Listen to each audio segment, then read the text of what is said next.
Assalamu alaikum everyone, this is Qasim Raza and today we are going to discuss about a very important topic, and this is the first topic from our section 2 which is the partition of Bengal 1905.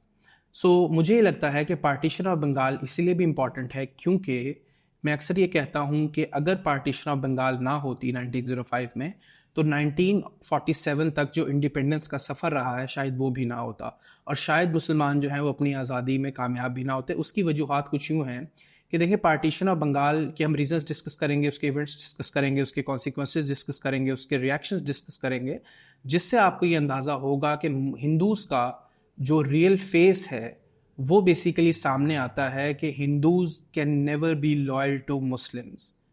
आपको मैं कहानी की सूरत में कोशिश करूंगा कि ये properly explain कर सकूं।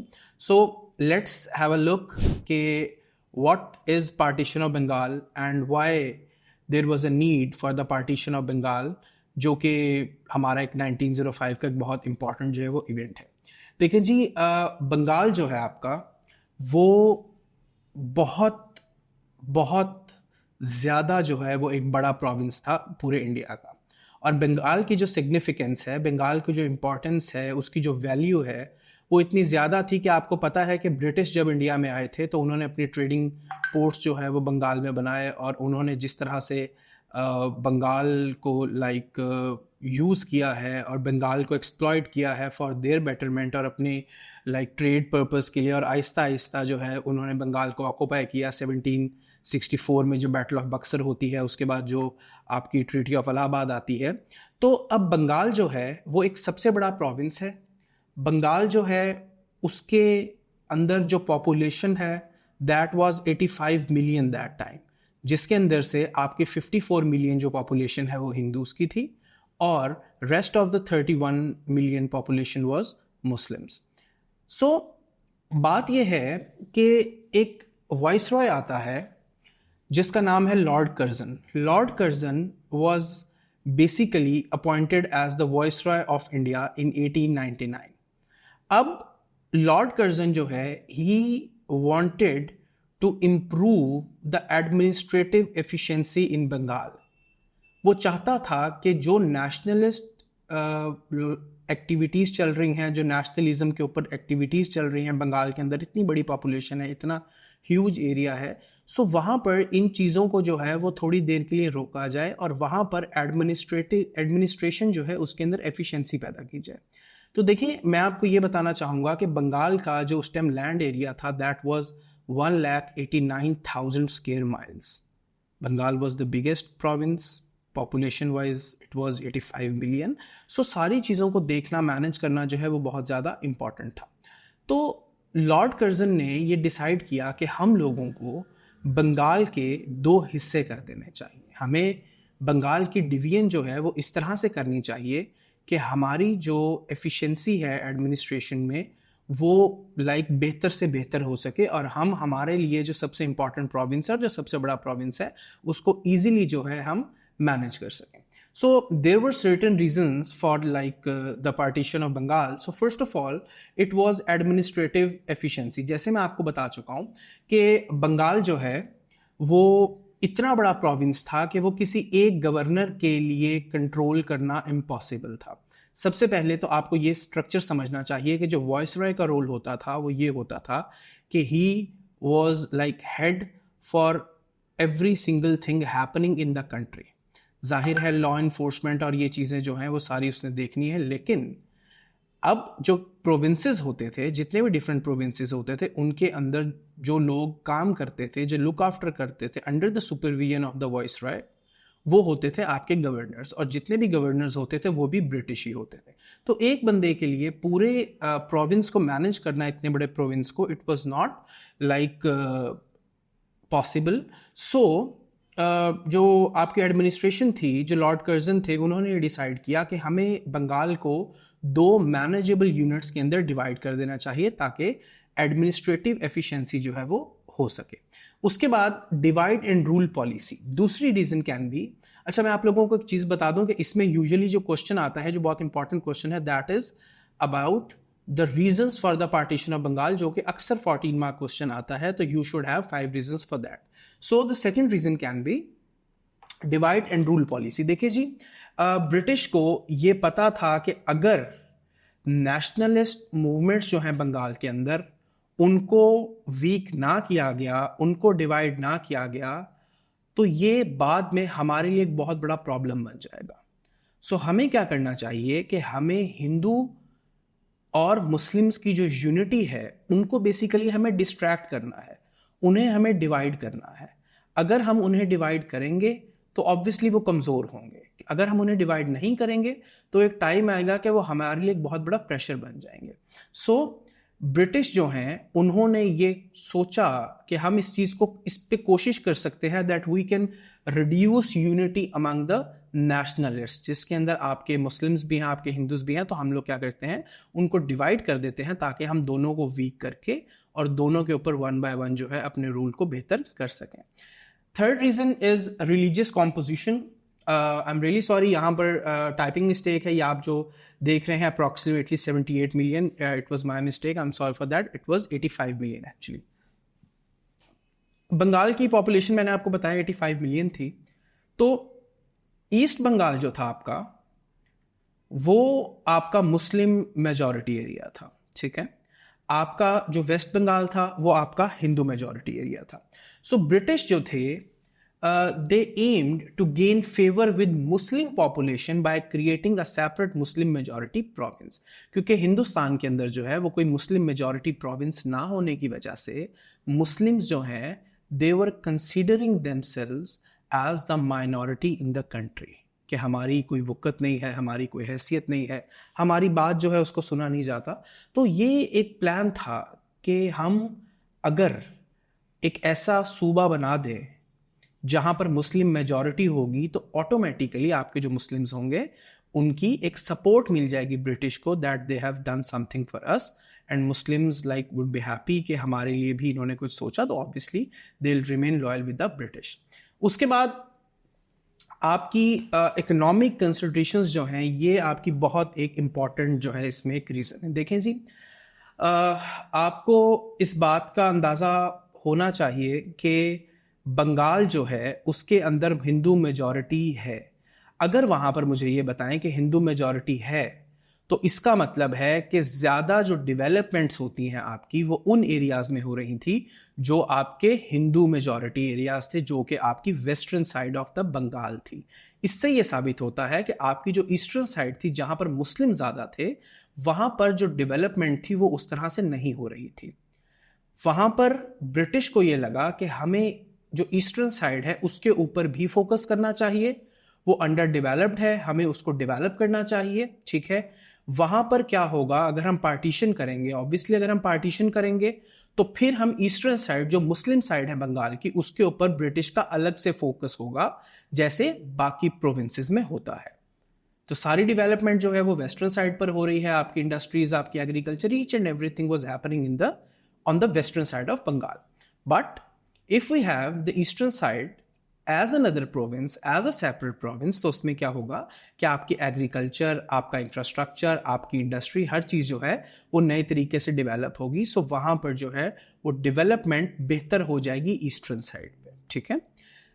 तो आपकी जो फिफ्थ रीज़न है, जो कि एक बड़ी लाइक इम्पॉर्टेंट रीज़न है, वो ये है कि जो नॉर्थ ईस्ट पार्ट्स थे बंगाल के, वहाँ पर एक जगह है जिसका नाम है आसाम.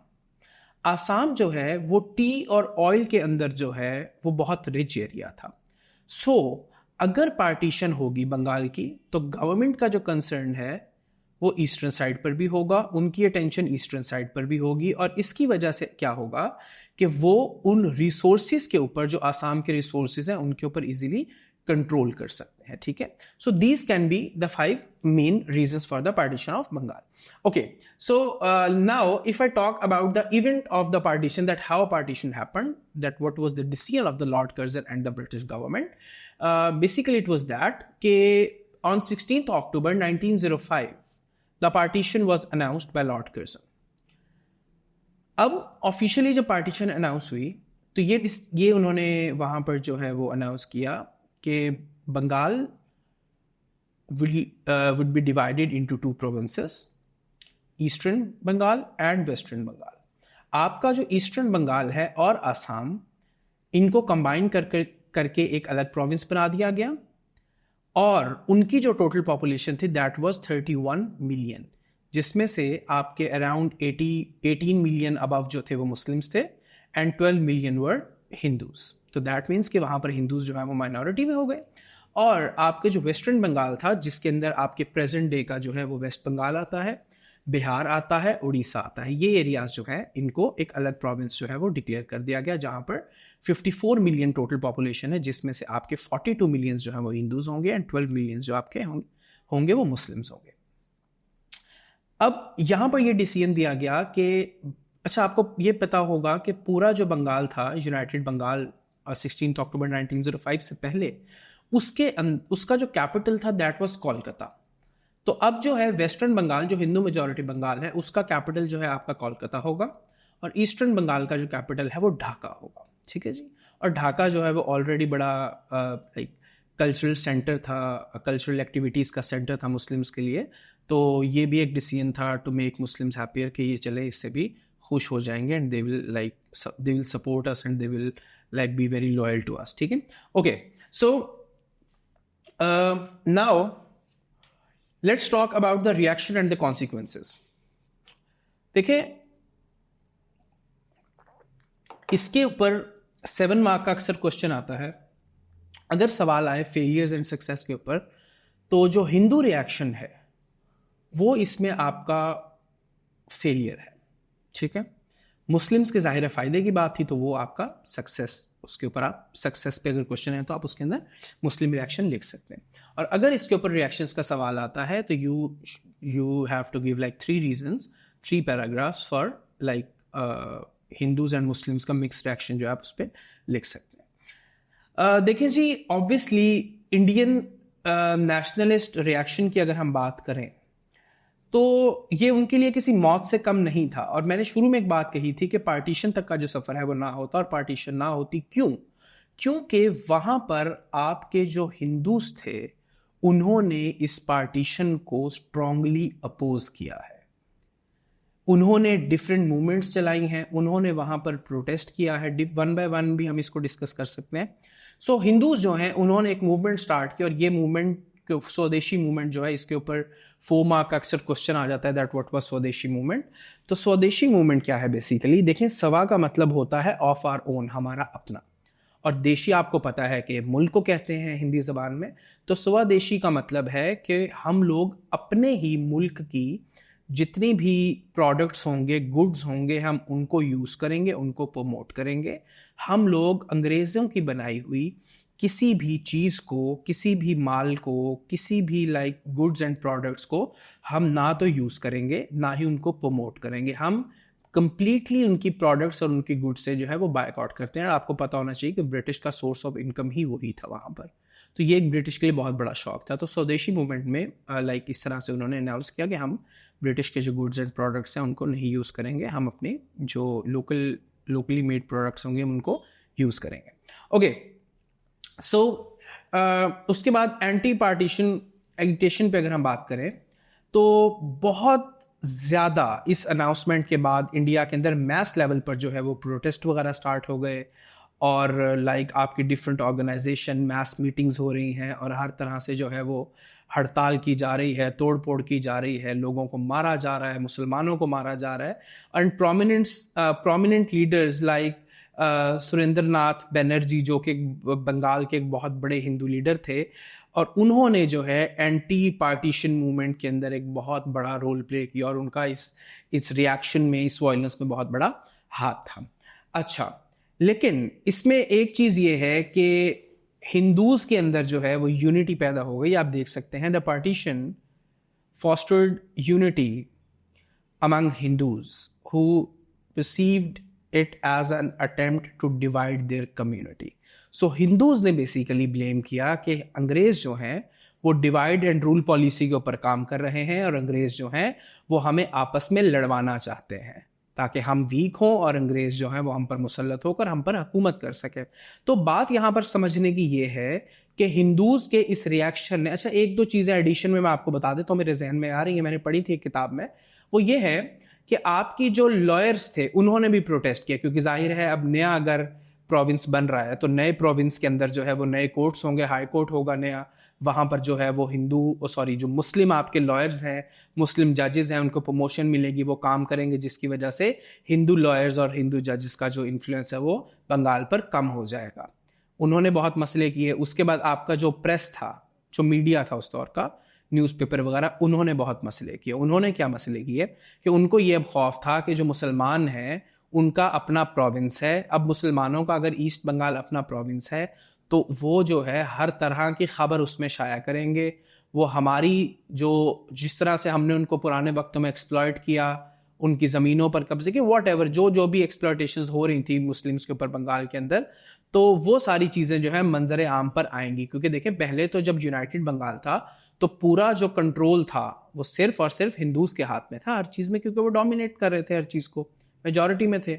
लेकिन अब जो है वो नया अगर सूबा होगा तो आपकी जो प्रेस है वो मुस्लिम प्रेस होगी, ईस्ट बंगाल में मुस्लिम कंट्रोल होगा, तो वो जो है वो ऐसी ऐसी बातें उसमें लिखेंगे जो कि लोगों को नहीं पता होनी चाहिए हिंदूज के बारे में।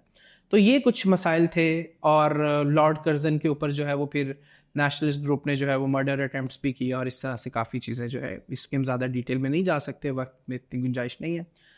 उसके बाद देखें, अगर हम मुस्लिम रिएक्शन की बात करें जो कि सक्सेस थी, obviously Muslims welcomed the partition, क्योंकि पहली दफ़ा जो है एक मुसलमानों के बारे में बात सोची गई कि मुसलमान जो है उनको एक प्रोविंस जो है वो दिया जाएगा और मुसलमान जो है उसमें मेजॉरिटी में होंगे। सो मुसलमानों को ये लगा कि अब ये हमारे लिए एक बहुत बड़ा एक पॉलिटिकल अपॉर्चुनिटी है हमारे लिए, और हम जो है वो हिंदू डोमिनेशन से बाहर आ सकते हैं। देखिए, हम इसी की 3 से 4 रीजंस ये बना सकते हैं कि आपके जो मुसलमान हैं बंगाल के, अब एक तो वो हिंदू डोमिनेंस से बाहर आ चुके हैं, उनकी अपनी इंडस्ट्रीज़ होंगी वहाँ पर, उनके अपने प्रॉपर जो है वो एग्रीकल्चर होगी, फार्मिंग होगी, उसका सारा पैसा जो है वो मुसलमानों के पास आएगा। तो अब उनको वहाँ पर एक्सप्लॉइट कोई नहीं कर सकता, हिंदू डोमिनेंस से वो लोग अब फ्री हो चुके हैं। ठीक है। उसके बाद आपके जो मुसलमान हैं वो पॉलिटिक्स के अंदर इन्वॉल्व होंगे, तो जाहिर है अगर सरकार बनेगी, ईस्ट बंगाल में नया प्रोविंस है तो सरकार भी तो बनेगी ना, गवर्नमेंट भी तो बनेगी। तो जब गवर्नमेंट बनेगी तो उस गवर्नमेंट के अंदर सबसे ज़्यादा जो पार्टिसिपेशन है वो किसकी होगी? वो मुस्लिम्स की होगी। तो मुस्लिम्स जो हैं उनको पॉलिटिकल राइट्स भी ऑटोमेटिकली इसमें मिल जाएंगे। ठीक है।